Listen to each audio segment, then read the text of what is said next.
I was having your boy Rico from Street Scores, and today we're all really excited about this whole new ownership change and Josh Harris, Mitchell Rails, Magic Johnson, and others taking over. So I feel like it's the perfect time to dive into a lot of the really random and crazy stats and facts from everything that happened with this ownership change, like the bad of Dan Snyder, the great of Josh Harris, some behind the scenes stuff about how Josh Harris, Mitchell Rails, and Magic Johnson were connected to the Commanders even before they were even attempting to buy the Commanders. Just a bunch of really random just stats and facts that are just going to make things really fun. Like, first of all, it's been reported that the Commanders have already sold more tickets before training camp than we sold all of 2022.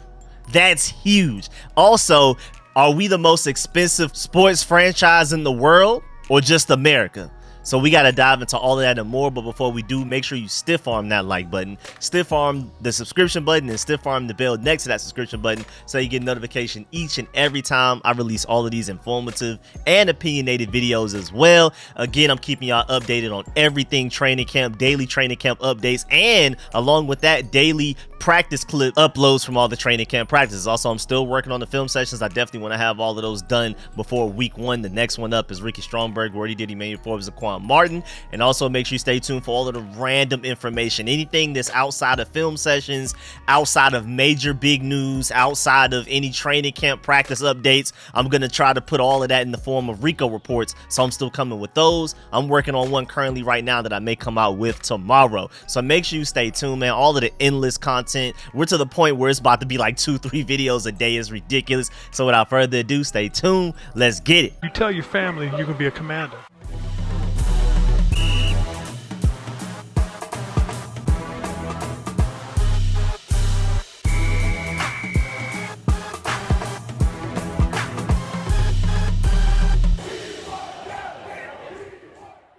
All right, so first of all, the first interesting stat, I mean, there's not like a concrete number here, but Jason Wright during the initial press conference of Josh Harris buying the Commanders were him, Mitchell Rails, Jason Wright, Magic Johnson spoke, and even Josh Harris's mom stood up and said, call her mama commander, all of that great stuff. So many great quotes from that press conference that we could take away and truly believe in, and we're already loving this new ownership group. I feel like we naturally were just going to love the ownership group just simply because they weren't Snyder, but then at the same time, it's a win-win because not only are they not Snyder, but they're also just great, passionate people. Josh Harris seems clearly like very excited. I mean, he even had a message about how, like, we just be patient. And one of the main problems of the previous ownership group is that they felt like they knew everything, where we're coming in humble, like, please help us, tell us what we need to do type of thing. So they're willing to take in input.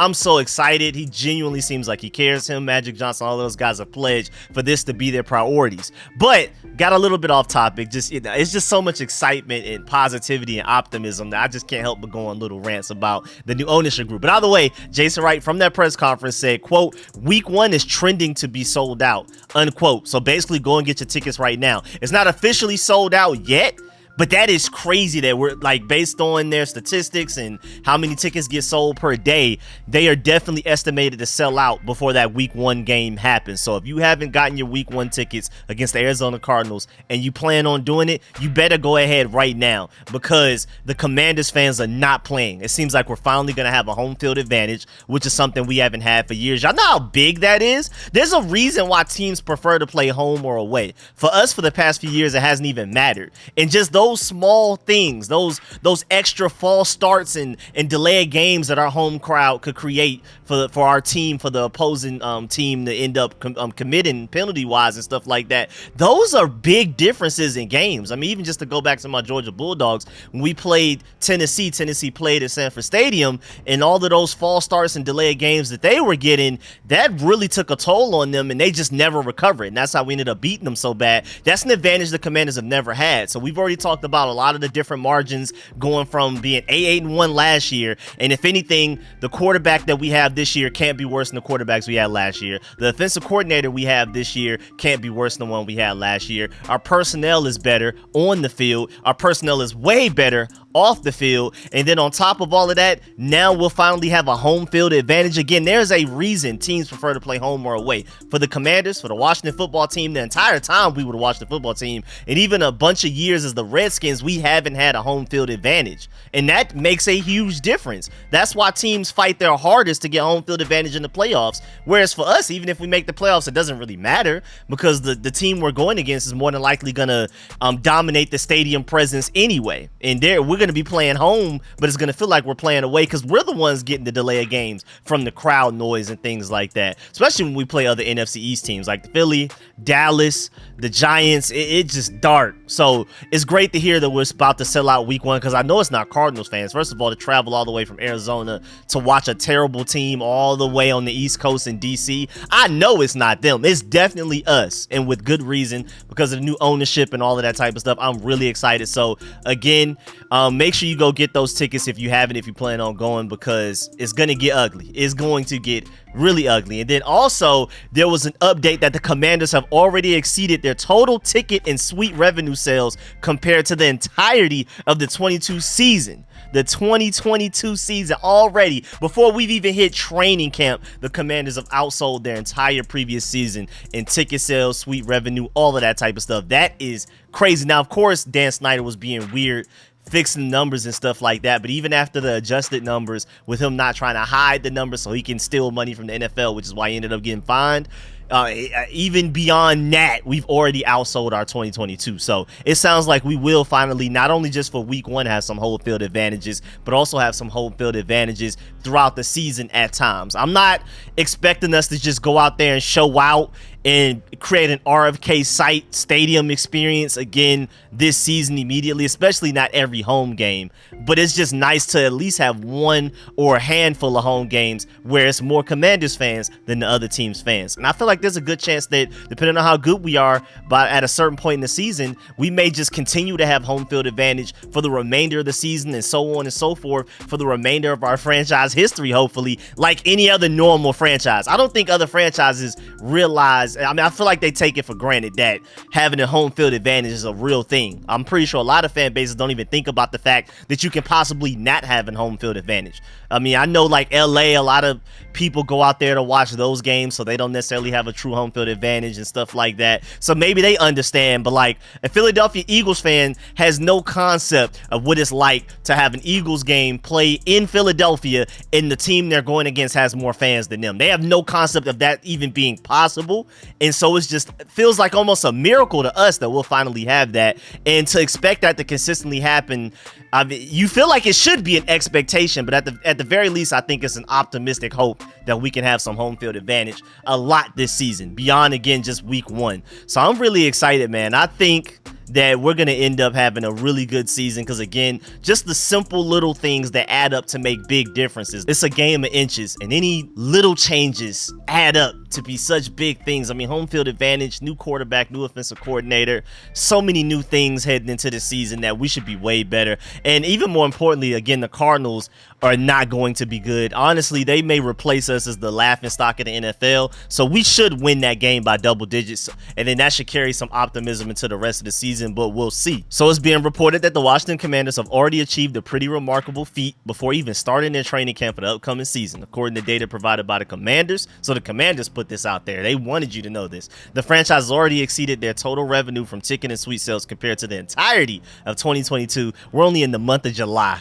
The Commanders ticket sales have seen a staggering increase of 52% year over year, reflecting a growing enthusiasm among fans to support the team under their new ownership. In addition, suite sales have been so promising that they are on track to double last year's figures, further bolstering the team's financial outlook. So, hey, man, great job by all of y'all, man, because I gotta admit, I can't lie, I haven't purchased a ticket yet, but I definitely at the very least want to go to that Falcons game because, I mean, it's like 15-20 minutes away. It's no excuse, so I need to go ahead and get those tickets. I definitely plan on going to that, but I do want to catch at least one FedEx Field game this year as well, so I'm trying, I'm working on it. So again, I just want to shout out all of y'all that have already purchased tickets. If you're season ticket holders, if you purchased tickets to specific games, shouts out to all of y'all because y'all are the reason that all of these crazy stats are happening right now. Big shouts out to y'all. I can't wait to contribute to that.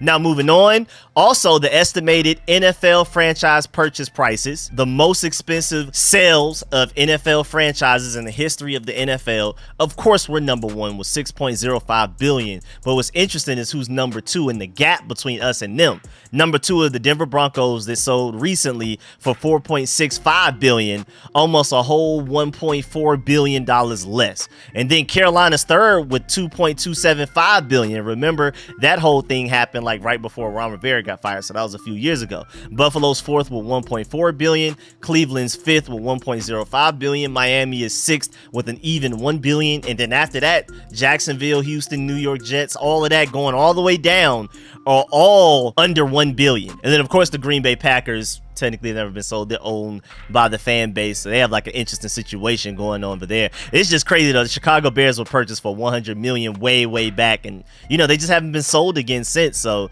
inflation and just over time things change, and so that's just really interesting. So the Commanders are by far the most expensive sale of an NFL franchise in America, like just by far. It's not even close. But wait, that's not only just America, even according to the rest of the world, depending on if you're talking about, doesn't matter, soccer, baseball, hockey, football, basketball, whatever. No matter the sport, the Washington Commanders are still the most expensive sale of a professional sports franchise out of the entire world in the history of humankind. Again, with the $6.1 billion basically around that sale price. 2023. Then second are the Chelsea Football Club for $5.3 billion last year. Third, Denver Broncos, $4.7 billion last year. Phoenix Suns fourth with $4 billion this year. Milwaukee Bucks fifth, $3.5 billion this year. Then New York Mets back in 2020 for $2.4 billion, along with the Brooklyn Nets back in 2019 for $2.4 billion. Then the Carolina Panthers $2.2 billion in 2018. Houston Rockets $2.2 billion 2017, and then the Los Angeles Dodgers all the way back to 2012 $2 billion, which Magic Johnson is part owner of as well. So Magic Johnson, even though he doesn't have a large percentage of the Commanders, I believe it's only like 4 or 5%, but still he's a part of 2 of the 10 biggest sports franchise purchases in all of human world kind, human history of all time type of stuff. So shouts out to Magic Johnson for being a part of such big things, and also shouts out to the Commanders for being the most expensive purchase of a sports franchise ever. That's really cool, man. We're making history. Also, again, I've already spoken about this in greater detail, but it's being reported through the Washington Post from the NFL that this was the most complicated NFL deal of a team selling it and a person buying it in NFL history by far. They said, quote, it was like 20 deals in one, unquote, because they've never had this many owners take part in the purchase of a team. A lot of the time it's just one guy, maybe it's like a handful. We had like 20.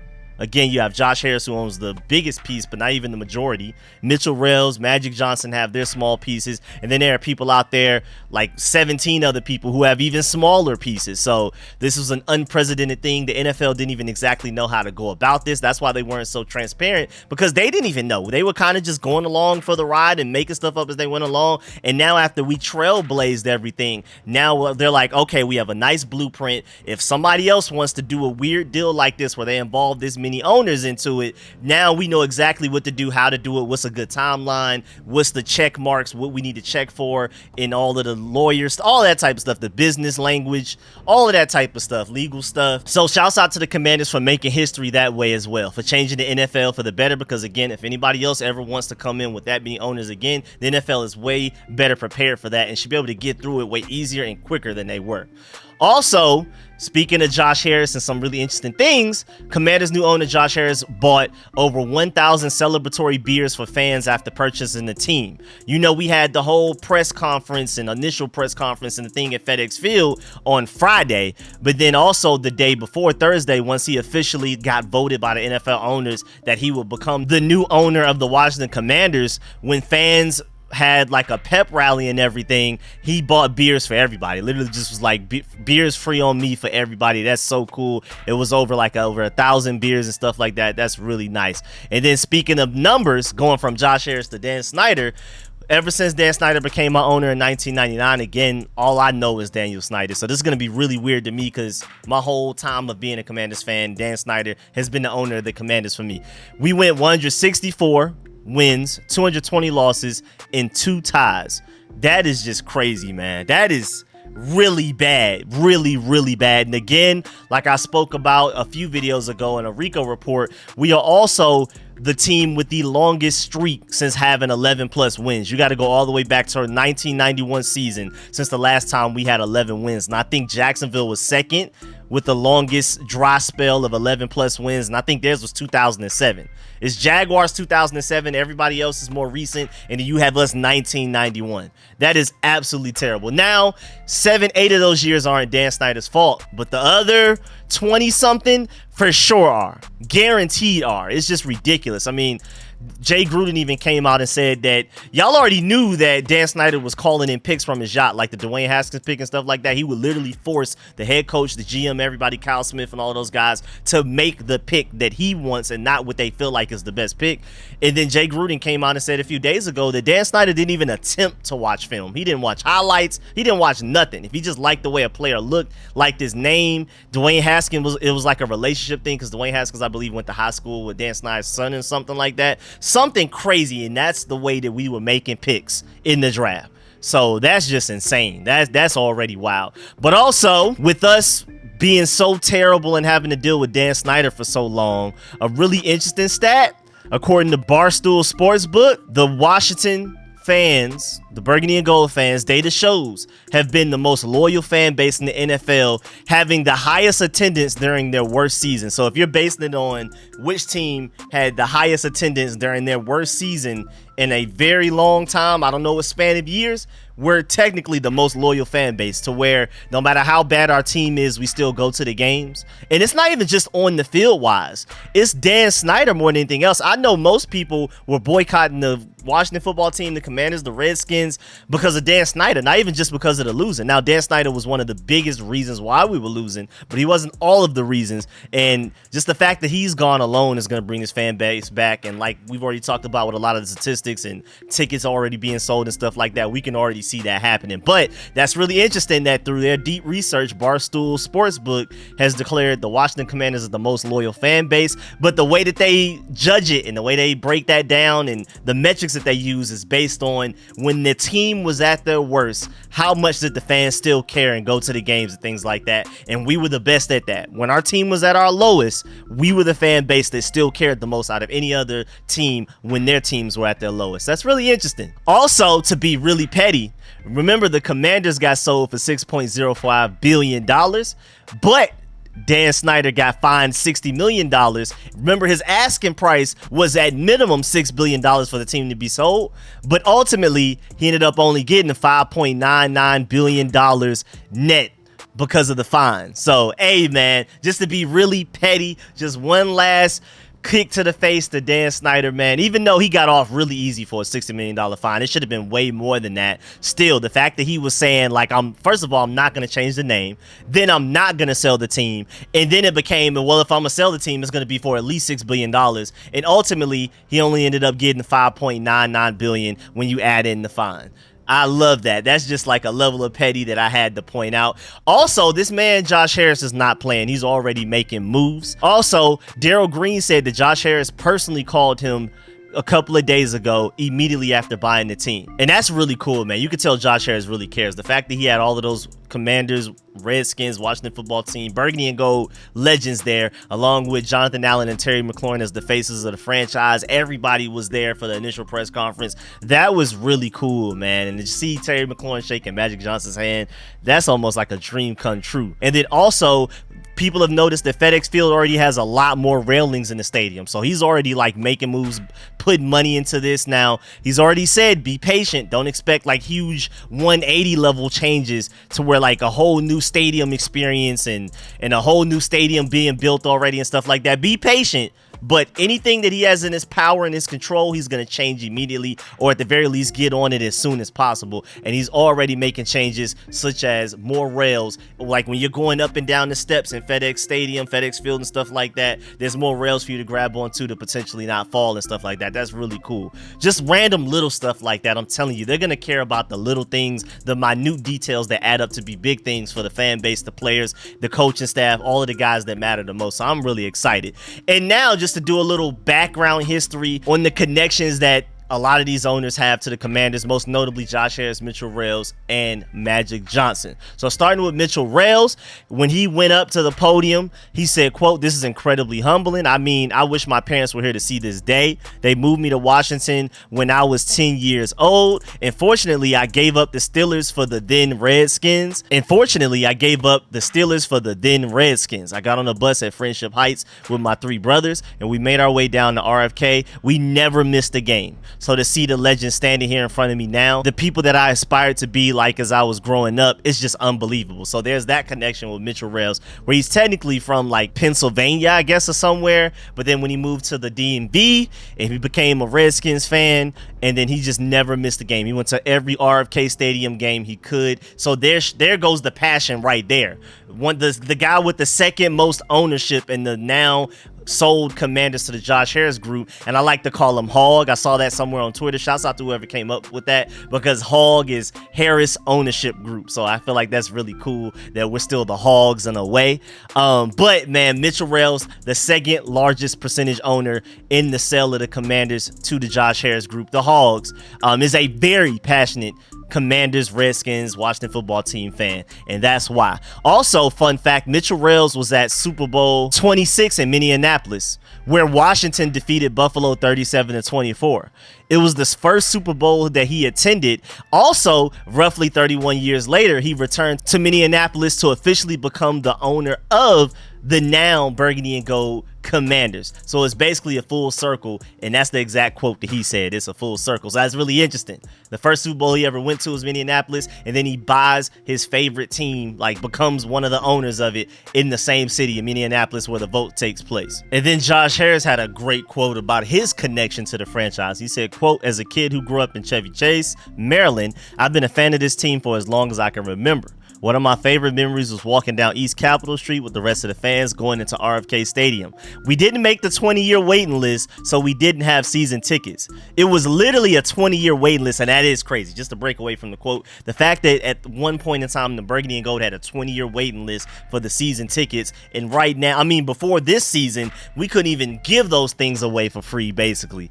Going back to the quote, "Hearing the crowd and feeling the rumbling of the stadium really had an incredible mark on me as a human being. I grew up with Sonny Jurgensen, Billy Kilmer, Joe Theismann, Mark Rippon, Doug Williams, Joe Gibbs, the Hogs, Darrell Green, John Riggins, and the rest of these legends, and 3 Super Bowl championships," unquote. And again, me, who's only known Dan Snyder, I was not alive to see any of the Super Bowls, so I can't wait to get back to those type of glory days, and I'm very optimistic that we can actually reach those. Also, a really interesting random backstory that Magic Johnson presented to us in his initial press conference with everybody else having theirs, because that's where all of these quotes are coming from. He gave a slightly different backstory to how he's connected with the Commanders. No, he didn't grow up in the DMV area. No, he didn't grow up a Commanders fan or anything like that. I think he's from Michigan or something like that.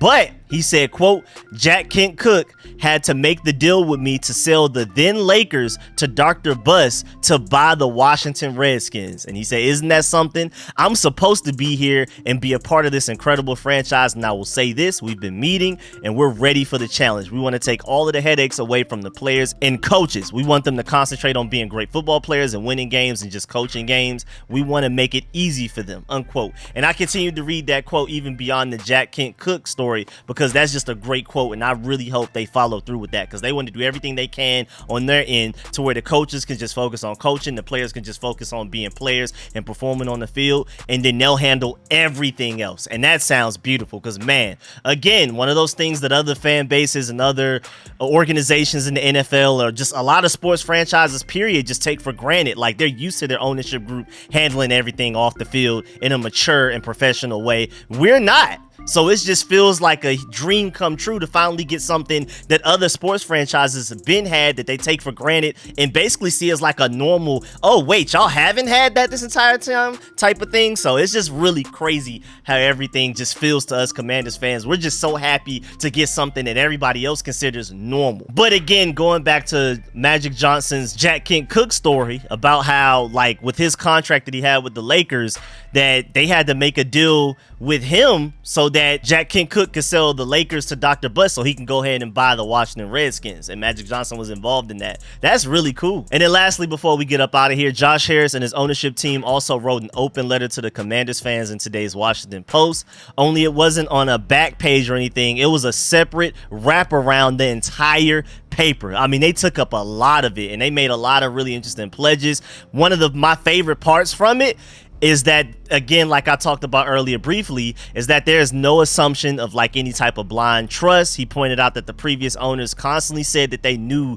what they were going to do and basically never proved to actually know or show that they knew what they were doing. But Josh Harris is like, nah, man, we're coming in and we're willing to ask questions. We're willing to listen to anything y'all have to say as a fan base. We want to do the best we can do and tailor it to what y'all want. Not just what we think y'all want, but what y'all actually want. And I'm really excited about that, man. I really am. But yeah, man, that's the end of this video. Please get in the comment section. Let me know how you feel about everything discussed in this video. Please stiff arm that like button, stiff arm the subscription button, and stiff arm the bell next to it so y'all can get notifications each and every time I release all of these videos. Again, I'm working on training camp practice clips that I'm gonna upload to y'all from practice. I'm gonna do breakdowns of each practice, who performed well, who performed poorly, position groups, players, everything. You know me, I go from quarterback to running back to wide receiver to tight end to offensive line to defensive line, linebacker, all the way down to secondary, all of that. I break down every position group every video, so make sure y'all stay tuned for that. All of the film sessions I'm working on for the rookie class, any Rico reports of random updates, interesting stats and rankings and things like that, like these. Make sure y'all stay tuned for all of the content, man. And of course, I appreciate all the support, man. Shouts out to all of my sponsors, especially my Pro Bowl sponsors, names you see scrolling on the screen right now. And of course, get in the comment section. Let me know how you feel about everything discussed in this video. How do you feel about all of these stats, all of these random interesting things about how bad Dan Snyder was and how great Josh Harris and his group will be? And of course, let me know which stat is the most interesting to you and all of that type of stuff. And also let me know if you've already gotten your tickets to at least one of the upcoming Commanders games this season. And if it's the week one, definitely let me know that, because man, I'm really rooting for that to be sold out and a super home field advantage. I want that stadium to go slap diddly crazy. But yeah, man, I appreciate y'all. I'm gonna catch y'all later. I'm out.